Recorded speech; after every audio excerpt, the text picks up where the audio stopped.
Hello guys, this is Mohammed Ali from the platform of Pat Wiser. हम अपना chapter देख रहे थे फेडरल एक्साइज लॉ। आज कुछ और टॉपिक की तरफ चलते हैं।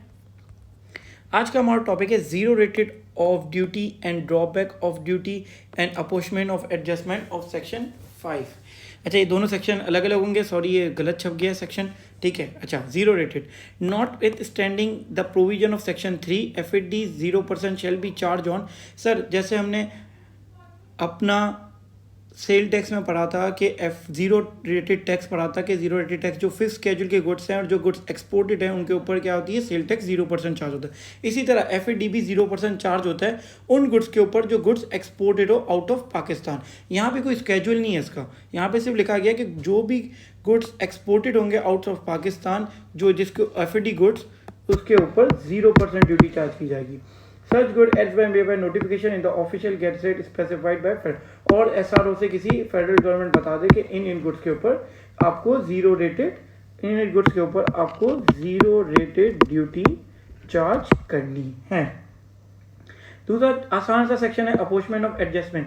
सर, सेम हमने अपने सेल टैक्स के अंदर पढ़ा था कि अगर आप अपने एग्जाम्ड गुड्स की सेल करते हैं तो उसके ऊपर आपको इनपुट टैक्स अलाउड नहीं होता। अब ऐसा कोई इनपुट है जो दोनों सेल से रिलेटेड हो, एग्जाम से भी और आपका टैक्सेबल सप्लाई से भी, एग्जाम से भी और टैक्सेबल सप्लाई से, तो हम उसको क्या करते थे, अपोर्चमेंट करते थे। उसकी हम इनपुट टैक्स की क्या करते थे, अपोर्चमेंट करते थे। अब अपोर्चमेंट का फॉर्मूला हमें सेल टैक्स के अंदर प्रोवाइडेड था, या हमें अपोर्चमेंट का कोई फॉर्मूला प्रोवाइडेड नहीं है।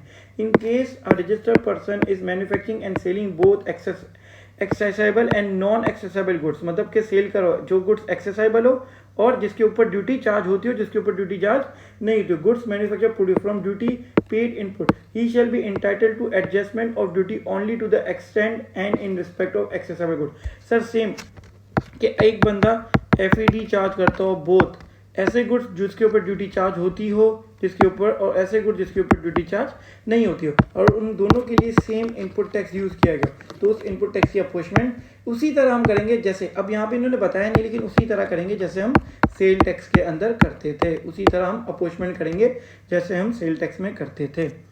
आई होप आपको ये समझ आएगा।